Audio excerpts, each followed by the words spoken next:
legislative session wrapped on Friday. What bills made it through and what didn't? We'll break it all down with House Speaker Nadine Nakamura and Senate President Ron Kouchi. Spotlight Now starts now. You're watching Spotlight Now with Ryan Kalei-Suchi and Yunji Denise on Hawaii News Now. Have questions or comments for our guests? Join the conversation in our Facebook live stream. Spotlight Now, where Hawaii comes to talk.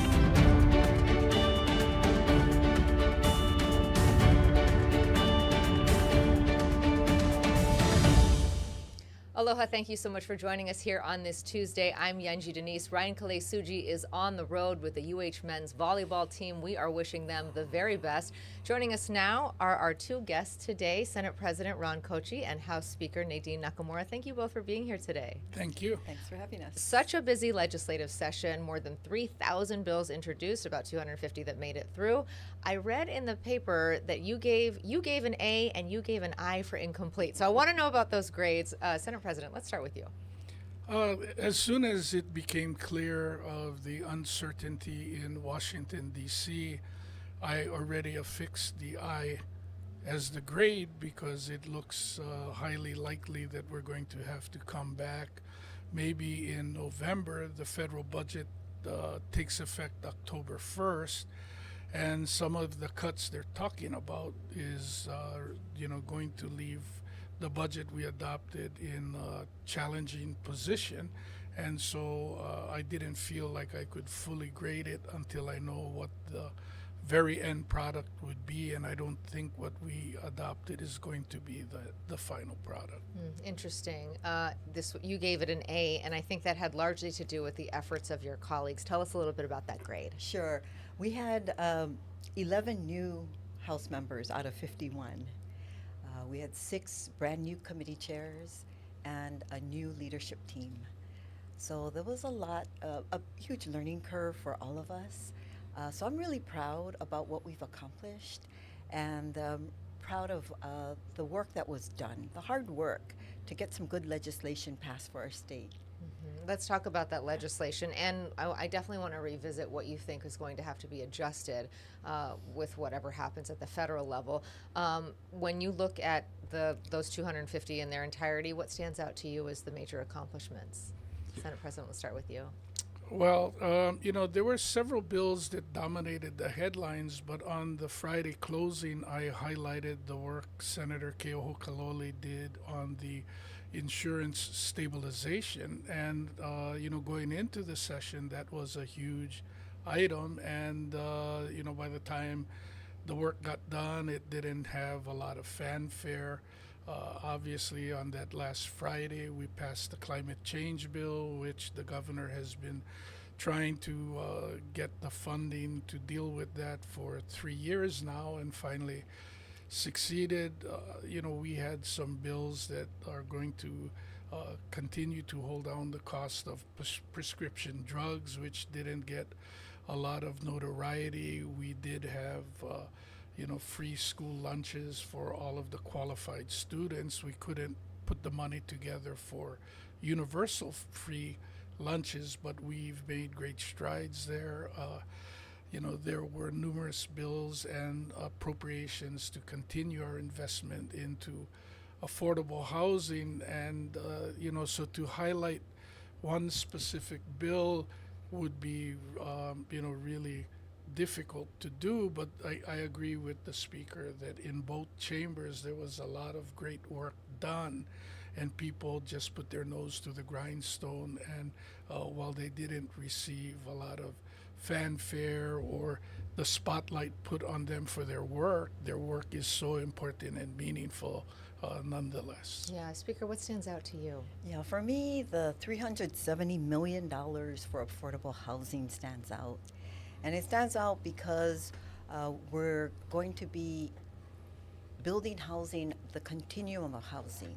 So the Kauhale Ohana Zone funding went through, little less than $100 million, to continue to build more housing for those who really need it, to get people off the streets and into medical respite, transitional housing, supportive housing, and Kauhale. So I'm really excited that more work will be done in that area. We're going to continue to build low-income housing, but also we put in a lot of money, $100 million for the Rental Housing Revolving Fund Tier 2, which means we can build housing for workforce, for our working families. And that's really important.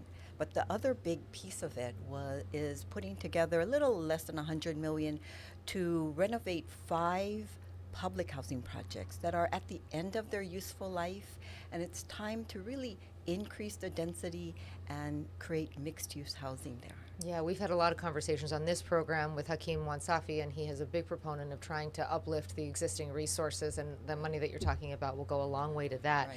Let me stay with you for a second and ask you, about a bill that the speaker referenced, and that, of course, is the green fee. Third time's the charm for the governor on this one. Why do you think now was the right time for this one? I think now is the right time because the mechanism to fund it. I think we were all in agreement that using a modest increase in the transient accommodation tax, and then we also tacked on for the first time charging cruise ships for their overnight stays. And so that, I think, having the revenue source and a way to collect it in a system that we already have set up made a lot of sense. And then getting clarity that we're going to target these funds to dealing with the impacts of climate change here, working to preserve our natural resources in Hawaii, and then dealing with the issues of beach erosion on our visitor plant and other hotspots. So those are, I think, there was a lot of agreement around how the funds should be spent, as well as the source of revenues. Yeah, Senate President, let me ask you, we're talking about $80 to $100 million a year. Obviously the need is great, and this is a lot of money. How will that actually be allocated? She laid out a number of priorities in terms of where that money could go, but to do all of those things, you probably need more than that much money, so who gets first crack? Well, it would primarily be going through the Department of Land and Natural Resources, and so we'd look through the priorities, but what this does is gives you several options. You have a dedicated source of funds. What you also forget is that we have, between the reservation fees and parking fees at K.A. Beach, Wainapanapa, and Diamond Head, $15 to $18 million a year that DLNR is also collecting. So with dedicated sources of funding, you can even decide should you issue bonds. And so if more money than the 80 or 90 million is needed right away, and everybody's in agreement, you can make a decision to float the bonds because you have the revenue to pay the bonds back down, and so we'd go through a public process about what the priorities would be. Yeah. So I think that what will happen, because we won't start collecting the fees until next year, is that and so we'll only get a portion of the $80 million for the first year, and then the governor and his team will come up with a list, and then at next session we will review that list, and the legislature will do the final appropriation. Okay, so just so I'm clear, the legislature actually gets to decide where the funding goes. It flows through DLNR, but lawmakers get the ultimate say. Is that right? Yes, and then we also have in DLNR the legacy land funds, so we spend about $5 million a year there, and so there's a process they use to prioritize what they believe are the projects that the speaker and I ultimately review, and I have never disagreed with the process they've gone through yet in how they've done it in 10 years, but there is a process that they already have in how they do some of these assessments. So I think everybody can rest easy. It's not all going to Kauai in the first year. Who knows? Something in the water over there builds a lot of leadership. I want to ask you about insurance, because you brought that up, and I think that's such an important issue and something that so many of us have learned a lot about in the last year or so. As we've seen these rates skyrocket, the state now basically creating a fund so that they can write some policies for certain buildings, but this is not going to solve this issue. For people who think that their rates are going to go back to pre-pandemic levels, it's not happening. So where do you think we are in terms of stabilizing the insurance market, and what will this do to help? Well, the first thing I hope is that we've given confidence to the current insurers in our market to stay in the market. And again, the rates weren't going to go down, but if the insurers left, then we would have to come up with self insurance. And when you look at some of the numbers that come out of whether it's the lava flow in Puna, hurricane or high wind events, or the fire in Maui, then the state would have to start charging large rates to have this self insurance fund. At this point, this is the beginning of hopefully keeping them here, but this is only really the start. There's a lot of work that still needs to be done to ensure that we can get the job done. But Senator Keohokalole and Representative Matayoshi have put together a working group, and they have been diligently working with the private sector, and that work will continue. And we'll bring you the next report on where they're going and what they've been doing. Yeah, you bring up Senator Matayoshi, and I know that he worked very hard on fireworks legislation. I'd love to talk about that. What are your thoughts about, they've basically made it easier to prosecute and hopefully giving law enforcement some more resources on this. There is the enforcement side, which hopefully this will help, but there's also a cultural component about getting folks in Hawaii to understand that these are dangerous activities. What do you think? Tell us a little bit about what you think was accomplished with fireworks legislation and what more is needed. Yeah, definitely giving resources to the Department of Law Enforcement so they can hire additional staff with enforcement, extending the illegal fireworks task force because there was a sunset date. Also giving the use of drones to help to prosecute cases, and then creating a citation system rather than having to go to court each time. And we have neighbors who really culturally don't want to rat on their neighbors because of the long-term relationships involved. So I think all of these things put together helped a lot. And another shout out to Rep Matayoshi for his work on this and others. But I think it's a step in the right direction. I mean, what happened on New Year's Eve was something, we have to try to prevent. And so it's just a series of bills that I think will help move us in the right direction. Yeah. Senate President, do you think that there has been a cultural shift in this? Do you expect to see things different on New Year's Eve this year, or does it really need that law enforcement push to make it change? Well, first, I'd just by name shout out Senator Elefante, who was on the point for us in the Senate. I think what was significant as you look at who got charged in the aftermath, the police were methodical and the prosecutor in going through the investigation, going through all the evidence, but at the end, with the amount of people charged, I think neighbors will realize to sit there and say nothing, and if they have the evidence that you too could be culpable and prosecuted, hopefully will help us in getting the reports in of the illegal activities, and I think the drone technology is going to make a huge difference. And I'm just astounded if we don't move forward in a better way with the things that happened last New Year's Eve. Mm-hmm. I want to ask you also, you mentioned school lunches for kids and trying to make the cost of living a little bit more manageable for families. This went far, but not as far as some would have liked. What are your thoughts on what you were able to do?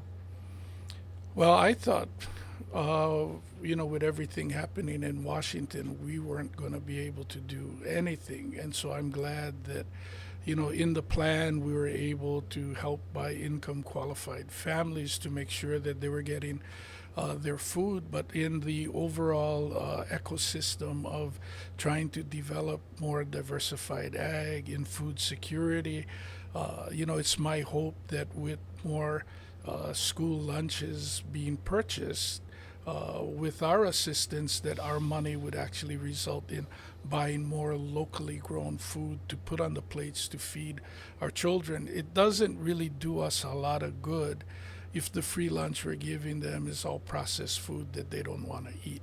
and we need to have healthier choices, and we need to support our agricultural community. So I think that this money is going to be leveraged, and that dollar is going to spin around our economy a lot more than just the school lunch that Yeah. it purchases. And ag, I know, is something that you've been supporting for a long time, trying to lift up local farmers. What are your thoughts about what was able to be accomplished, and what may have been left behind on this? Sure. I agree with Senate President that the school lunches, making it reduced and free school lunches much more accessible to families at 300% of the federal poverty level now. That's going to help a lot of families. But that goes hand in hand with other bills that were passed. The Farm to Families bill with funding that will make sure that we're growing local produce, and then the farmers get grow the produce. They know there's this guarantee source that are local families who need it. And then we also funded food hubs. I think that was Senator Richards' bill for the food hubs, along with funding for low interest agricultural loans and extending additional funding for irrigation systems. I think all of this, along with the huge biosecurity bill, renaming now the Department of Agriculture and Biosecurity, that all of these go hand in hand to just lift up our farmers, to make sure we're building more, growing more locally grown foods. Okay, let's talk a little bit about what didn't make it through. Once again, marijuana doesn't make the cut. Sports betting, we saw some, there's a number of bills, changes to Kaka'ako that OHA had wanted, the assault rifles ban, and then a number of measures applying to lawmakers themselves, term limits, study to extend the legislative session. When you look at that sort of bevy of things that I've listed there, given that, the green fee took 3 tries, what of that list, or maybe some others that stand out to you, do you think will come back? Well, technically, because we're in the first year of the biennium, everything is automatically eligible to be back next year. Realistically, I don't think that gambling or the marijuana bills are going to be at the front and center of next session.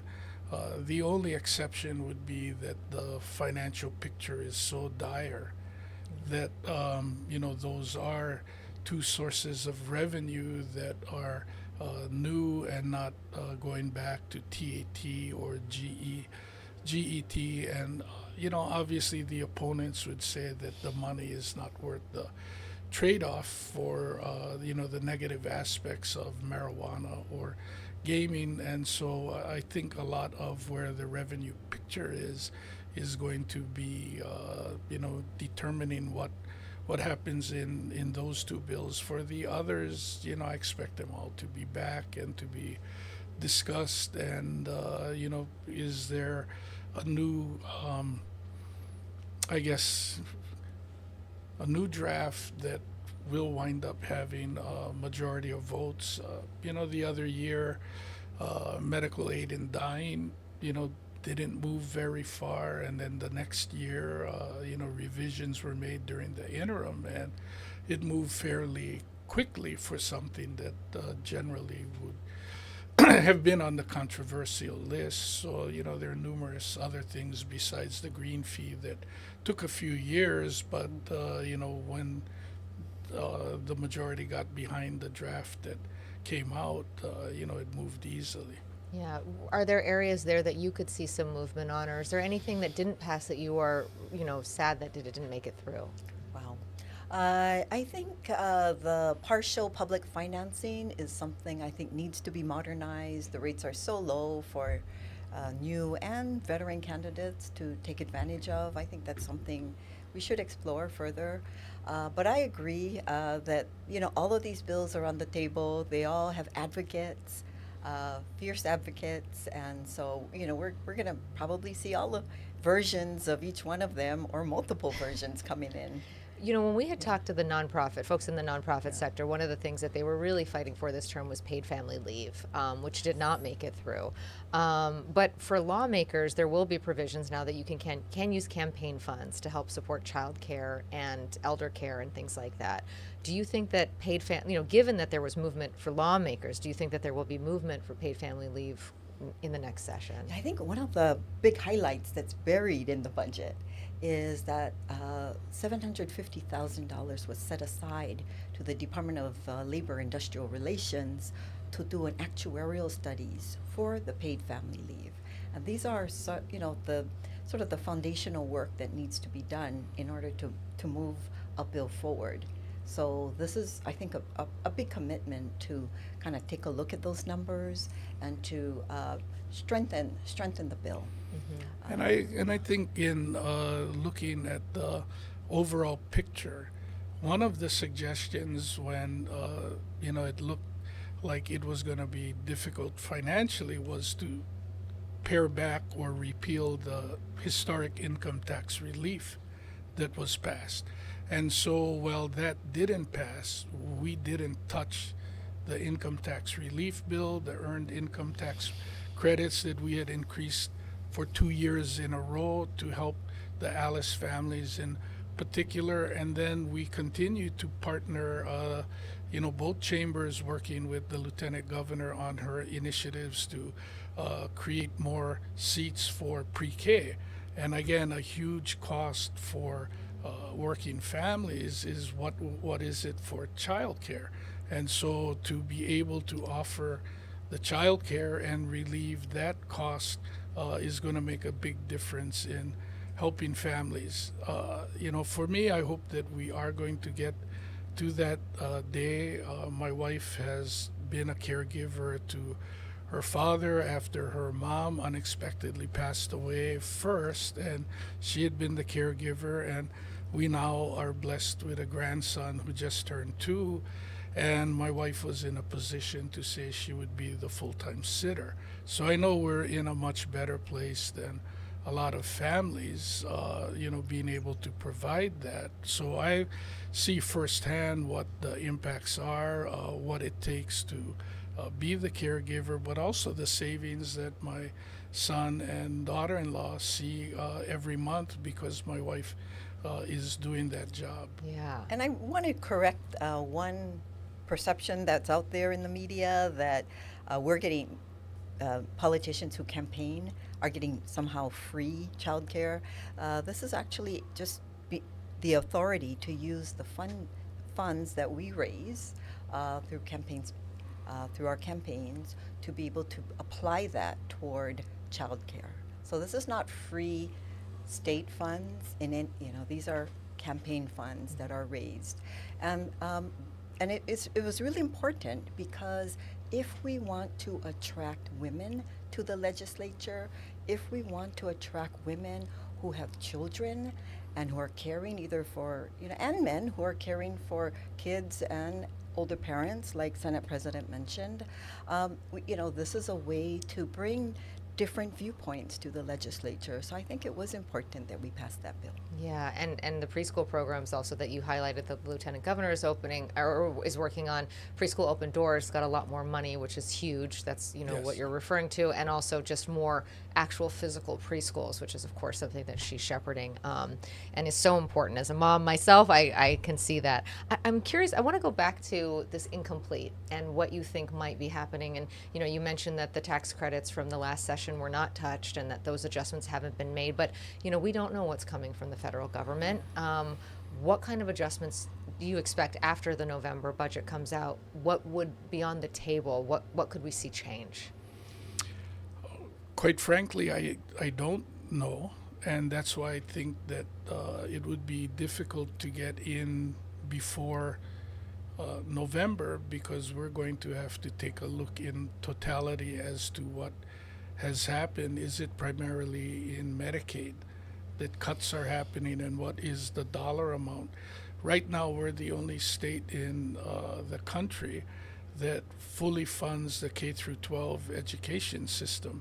I believe we get $341 million in federal dollars to run our Department of Education. If it gets zeroed out, what do we do to deliver the quality of public education, to our students here? And so until we get the specifics, it's really hard to say what exactly it is that we would wind up doing. And I know we have put some you know, cash into the CIP budget as well. We have the last several years with a lot of the federal money during COVID so that it wouldn't be a recurring cost when the revenue isn't there. So we have a little bit of wiggle room, but again, it goes back to what is going to be the magnitude of the shortfall. And, then we're all going to come back to put our heads together on where we can agree to move forward. And I just see that as being really complicated and difficult as everybody's going to be advocating for what they think is most important to be protected and saved. Yeah, I mean, when you think about that, November is so close to the start of the legislative session. Is that then actually necessary? Do you think that that would be productive to call a special session? It would be, I would guess, about 5 days, right? You would be working in the off season as well on this, but No, we're part-time. but would that getting there in November, does it make a difference given that you start already again in the new year? There's some in the administration who feel that they will get the numbers this summer and that we will have a pretty good indication of where the shortfalls are going to be. But once we know the shortfalls, then there has to be a prioritization because we realize, I think was it $6 billion of federal funding that affects, the University of Hawaii, Department of Education, Department of Health already got some budget cuts. The big one Senate President mentioned is the Department of Human Services and Medicaid specifically.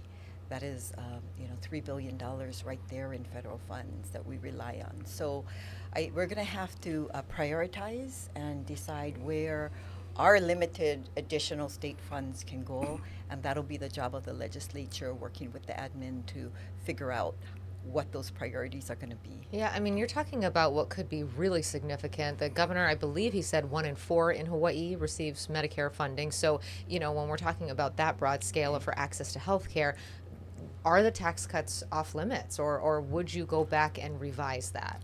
Well, we'd have to do it for the next year, and at the risk of getting into the weeds and being a policy wonk, a few years ago when we were flush with the COVID money and we did a lot of cash CIP, and we put another $500 million into the rainy day fund when we adjourned, and we're criticized by advocates that it's raining now. You should have used that money to help those in our community who really needed more help than what we put in.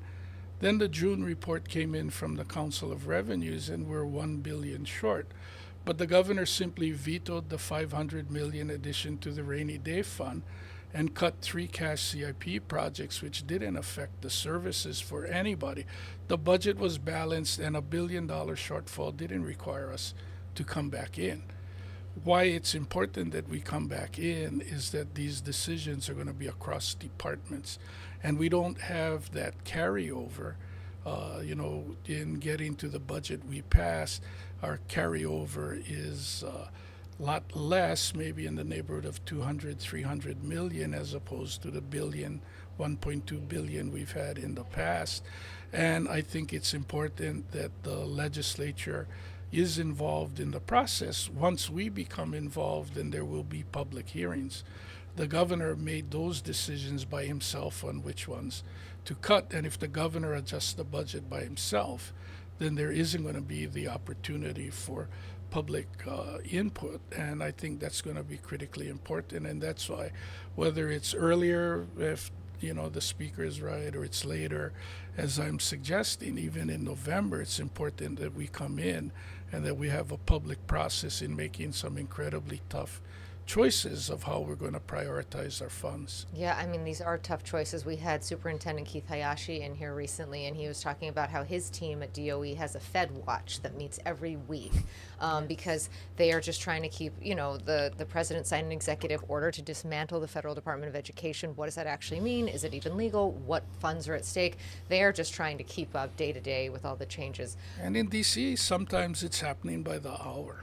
Yeah. So not by the week. How are yeah, you need a Fed Watch team on the daily. So how are each of you? I'm curious just in your process because there's so much that you have to do. The session is Powell, but you're going to go back, reconnect with your constituents, keep an eye on Washington. How do you start to figure out? Okay, we want to make sure that just talking about education, that kids with autism and other special needs have access to services. They're very, very expensive. At the same time, making sure the facilities are in good shape and that, it's just too many things and so much money. How are you managing all of that? So I think what's been really helpful in the House is that we've had regular briefings with the administration.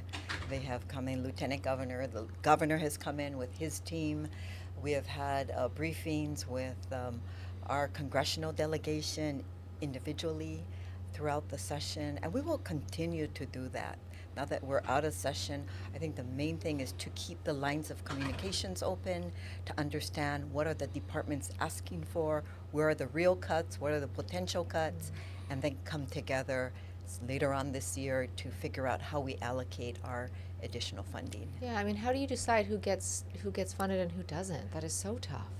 The other thing we're going to do, and within the last 2 weeks, you've had Senator Hirono and Sherry Minor here from the chambers. So in early June, Hawaii on the Hill is going to happen again. And while the focus is on featuring products and businesses from Hawaii and trying to create business opportunities and make connections in Washington, D.C. for the entrepreneurs here in Hawaii, this time there's going to be a lot of focus on trying to glean as much information as we can on where are we, what's happening federally on the budget decisions. And so we've got Hill visits scheduled with the congressional delegation to get the best information we can at this time. Okay, I'll look for you to report back.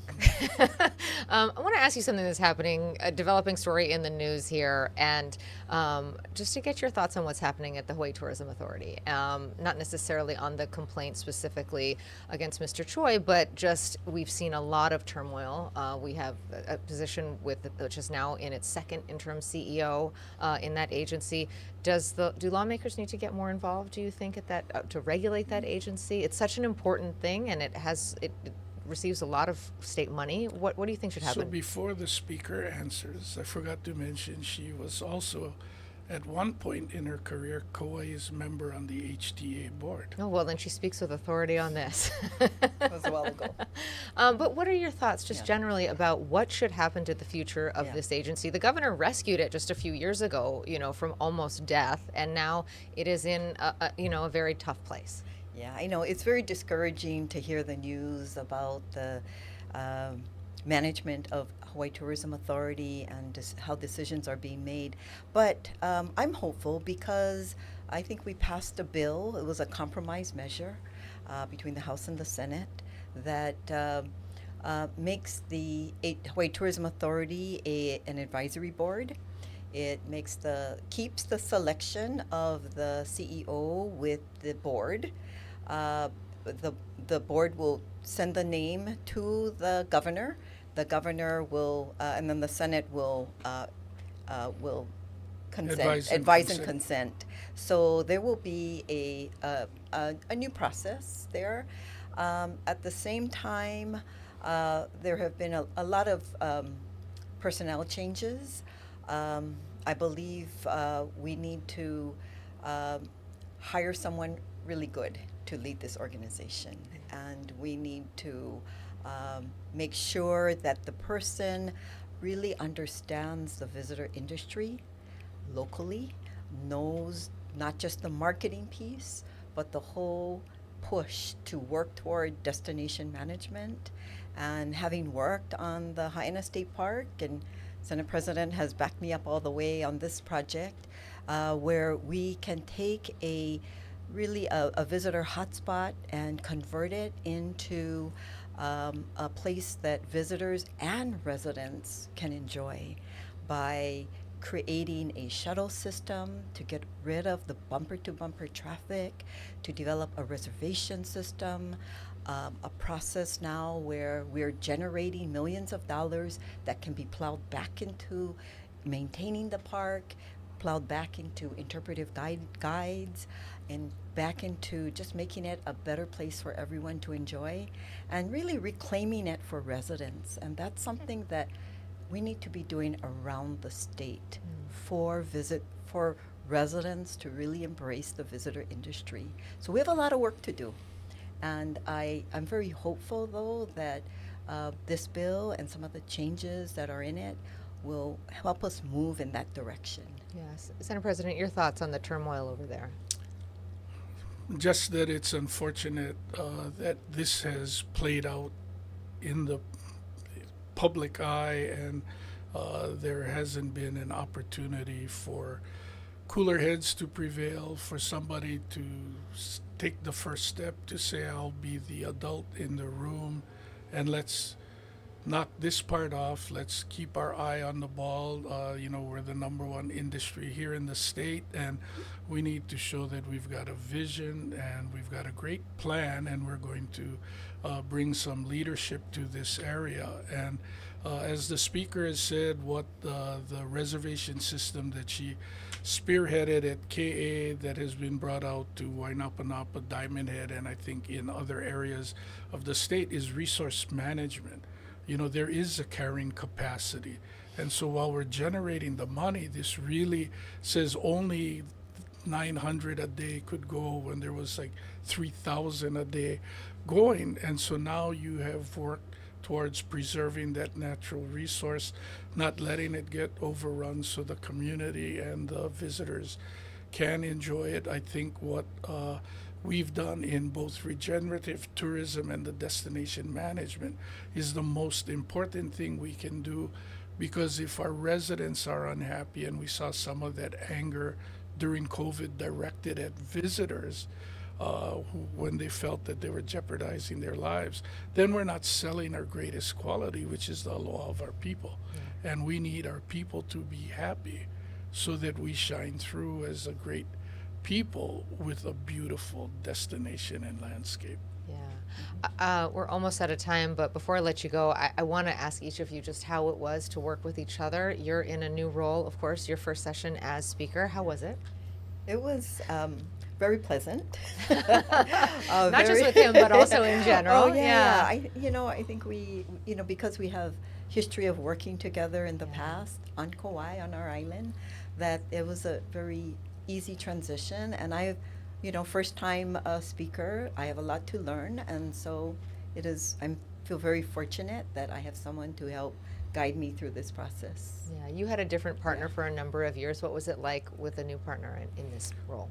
Well, because of our previous relationship, so when you begin from a place of trust, then it makes it easy to work. And both, living on Kauai for so long and working on county issues and collaborating on state issues, we have much of the same vision, so it's easy when the paradigm is very similar as far as what we'd like to see accomplished. And then on the opposite side, Senator DeCourt on the Republican side was the only new member, so I had 24 of us come back who were there the previous 2 years, and pretty much the same committee chairs, so there was a lot of experience. And my members are really besides being experienced, sharp in knowing what they want to do, what they want to accomplish, because they've been working on it for several years. So I've been appreciative of the great team that I get to work with in the Senate every day. Yeah, and just the opposite for you, because you had so many freshmen. Yes. Yeah, but I think we built a good team as well. Yeah. And, we're working together and getting good work done. Let's end just with, what your message would be to the public, because I think there is so much uncertainty right now with what's happening at the federal level, and a lot of people really worried whether they see, a nonprofit that they love losing their funding, or maybe a state service, or what have you. Just, a lot of uncertainty. People talking about supply chains being disrupted and not having the things that they expect to see on the shelves, and prices going up. What do you want the public to understand about your role in this, and what you would like them to know? We'll start with you. Yeah, we feel that uncertainty as well, but we do have some hope. We have set aside funding in the budget. We set some funds aside knowing that we don't know what's going to happen at the federal level. We also, so we have operating funds set aside, but also a 50 million operating fund for nonprofit organizations that can be used to help those that are already feeling the impact of federal budget cuts. Yeah. So we will be working closely with the Aloha United Way. The Senate President will appoint 2 members. I will appoint 2 members, and we will go through a process to allocate funds as the need arises throughout the year. So we have, the main thing, I think, going to your earlier question, Yanji, about, how do we deal with this uncertainty is that, we're really looking at working with the nonprofits to deal with the social safety net issues, really looking at health and safety of our residents. That's at the forefront as we go through the next few months. Okay, and we'll give you the last word, sir. Well, so many great leaders say, paraphrasing, in the disaster, all I saw was the opportunity. And we can't let the negative news bog us down, paralyze us, and not give us the ability to move forward in a positive way, to not be able to look beyond what is right in front of you and see a path going forward. And I think it's important for each of us in the community, with all of the negative that has been happening, think about what is the one good thing you're going to do today to make that difference, to make us better. And I think if we collectively can do that, then we'll see our way through. I came in 10, and toward the end of the Great Recession, the lava flow in Puna, the 1,000-year storm in Hanalei and the North Shore, Isel hitting the Big Island, COVID, and we all found a way, the fires in Lahaina, to pull together to come through, and it's going to take that collective effort of us working together. But we need to come to work together in a positive way, and we cannot let the negative weigh us down. Okay, thank you. I feel like I just got a coach's pep talk. I needed that, so I appreciate it. Thank you both for being here today. Thank you. Colin Moore, political analyst for us here at Hawaii News Now, joins us on the other side of the break. Stay with us. You're watching Spotlight Now.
Welcome back to Spotlight Now here on Hawaii News Now. We are joined by political analyst and Professor Colin Moore from University of Hawaii. A lot to talk about, not a lot of time because they were pretty chatty, but I want to hear your analysis. She gave them an A, he gave them an I for incomplete because they don't know what's going to happen at the federal level. What is your rating of how they did? Look, I'm going to give 2 grades. I'm going to give them a B+ on the substance. I think that they have really zeroed in on cost of living concerns, and a lot of what they did this session was quick and innovative, dealing with the Lahaina fire settlement, managing the securitization of HECO. That is complicated. It is hard. They succeeded. Passing the green fee, now I know that was the governor's priority, and I have a little more to say about how that came through, but this is innovative. This is a first-in-the-nation tourism tax to fund climate adaptation. They did it in a relatively short period of time. I mean, I know this is the 3rd time they've heard it, but this bill is morphed. And I think they came up with a very successful final result and a lot more money for housing affordability and insurance stabilization, which I know the Speaker and Senate President mentioned. That's another very complex housing affordability issue. In some cases, it really was threatening older condos, allowing condos to borrow from the state for deferred maintenance, using the state's hurricane, Hawaii Property Insurance Association insurance fund to allow these condos to get insurance. That is key.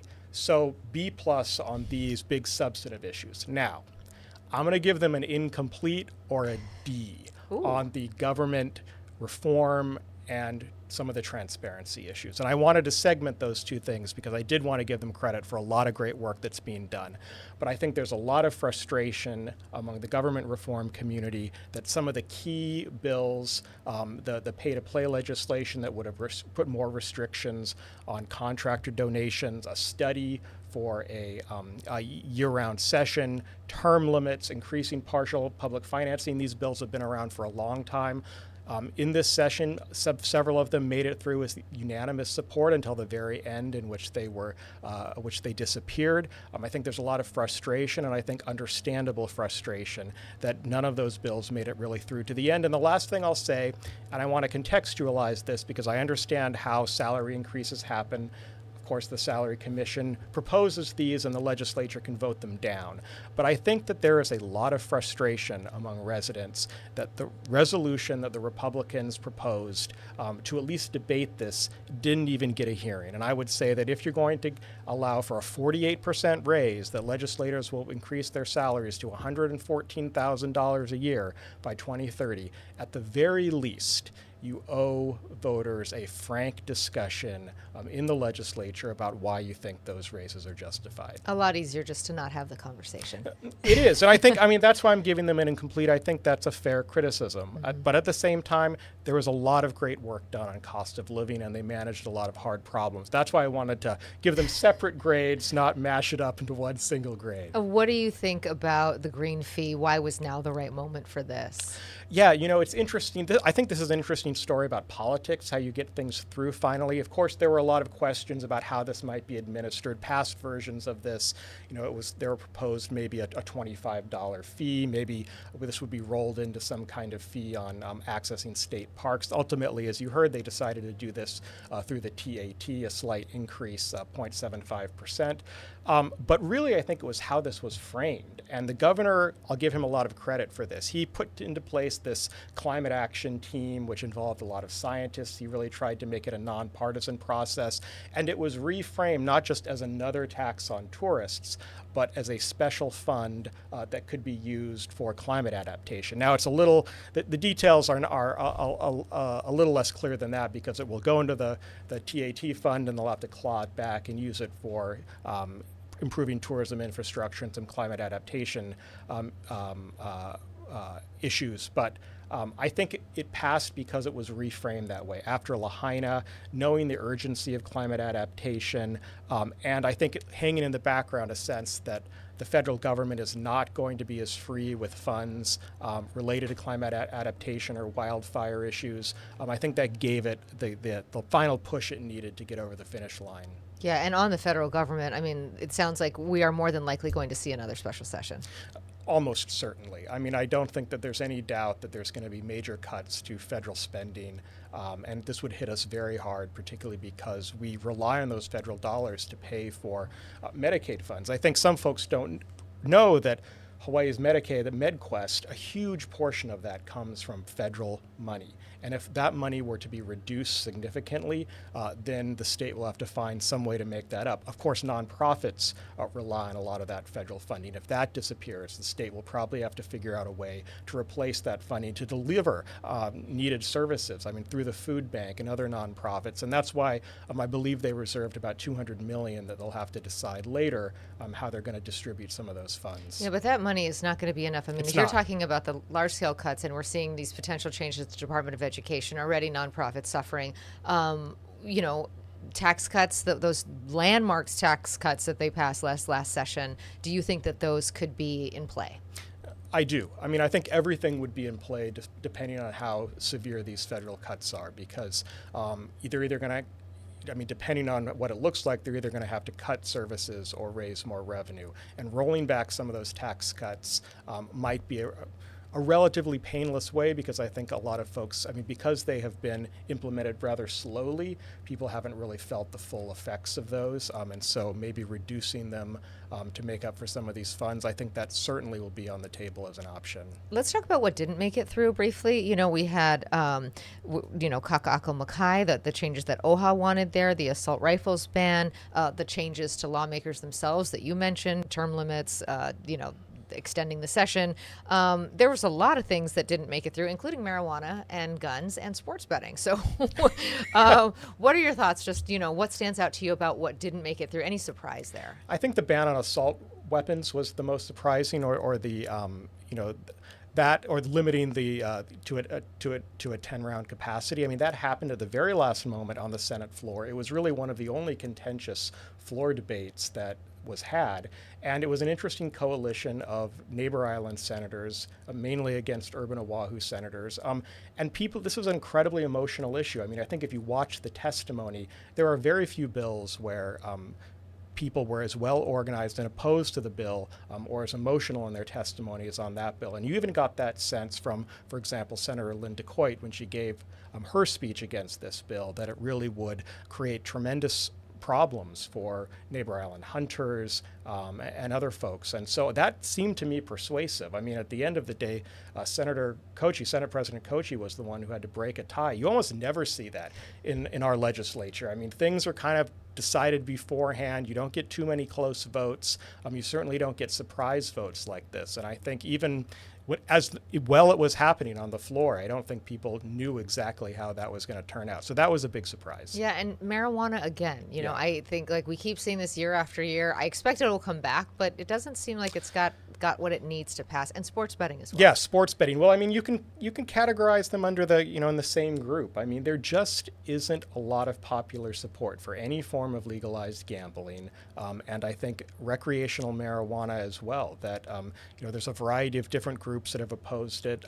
From the tourism industry, the mayors have been against it. Law enforcement has been against it. And I think when legislators go out and talk to their communities, I think they hear more from the opposition than folks in favor. I mean, this is an illustration of the political culture here in Hawaii, which is that this is a blue state, a liberal state, but there's a social conservatism that overlays the top. And I think you see that with the fact that marijuana and and of course gambling hasn't been able to pass, despite being introduced year after year after year. And for recreational marijuana, we're unique. We're the only Pacific state now that doesn't have recreational marijuana, and we really stick out in that respect. Let's talk about the leaders themselves. Her first as House Speaker, and she, of course, had a lot of freshmen, the opposite situation for the senator. How do you think that she did? And then let's talk about their dynamic. Sure. So Speaker Nakamura comes from an urban planning background. That is her profession.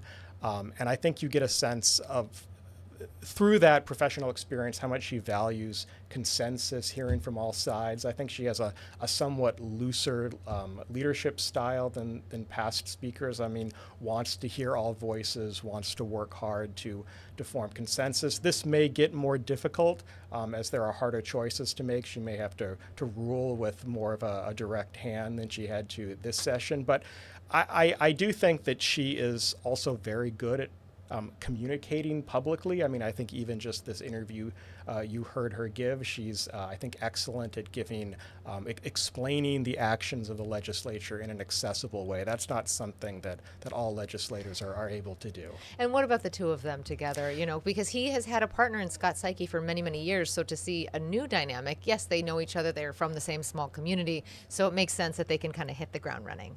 Yeah, and I mean, I'm not surprised that they work well together. They also seem to have a pretty similar low-key leadership style. I mean, I think both of them are very happy for others to take the credit. I think you saw them continually mentioning their colleagues. Oh, Senator so-and-so, Rep so-and-so deserves credit for this bill. I think that's partly what they sort of lead from behind, and I think that often works in our legislature. But it may become more difficult when there are some tough choices to be made. I don't think that they're afraid to engage a little more directly with their members. Yeah, let's end on tough choices. What do you think is coming when it comes for lawmakers and this special session that could be coming up? I mean, final thoughts on just sort of where we're headed politically. Well, I think we don't know. I mean, there's so much uncertainty at the federal level that it's hard even to speculate. I think we can say for certain that there will be a session, that there will be some difficult cuts that will need to be made, because I'm certain the federal government is going to reduce spending on, for example, Medicaid and other social services, and they're going to have to look for that revenue somehow. And those are the hardest decisions for lawmakers to make, right? It's easy to give money away. It's easy to cut taxes. It's much harder to go the other direction. And in our community, we're so reliant on nonprofits, and they're really going to be struggling. So I think looking for ways to fund them is going to be key. Okay, I'm sure we'll see you back. We thought we'd take the summer off, but I have a feeling we'll be talking politics before long. Stay with us. You're watching Spotlight Now. From the moment you wake up. Hawaii News Now brings you the stories that impact your day. With more on the breaking news, we go live to Casey Lund. Ready with the push alert? I'm going live. We have an update to the breaking news we brought you this morning on Sunrise. Okay, guys, as soon as this wraps, toss to Mahia. And we've been covering this story all day. Now we go live to Mahia for a new development. Stand by for breaking news. They just captured the suspect. That's confirmed? Yes, sources just confirmed it. The news you need the moment it breaks. Here on Hawaii News Now. Spotlight Now with Yunji Denise and Ryan Kalei-Suji.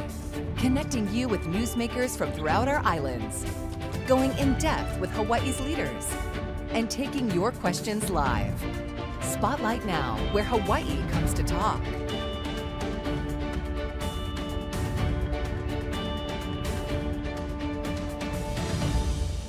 Well, great to hear from all of our guests from the world of politics. We started, of course, with the Senate President and House Speaker getting their reviews of the session and really talking about how a special session is more than likely. You heard that also from our second guest, Colin Moore. We leave you with a shot of beautiful Aloha Tower on this lovely sunny day. We'll see you next week.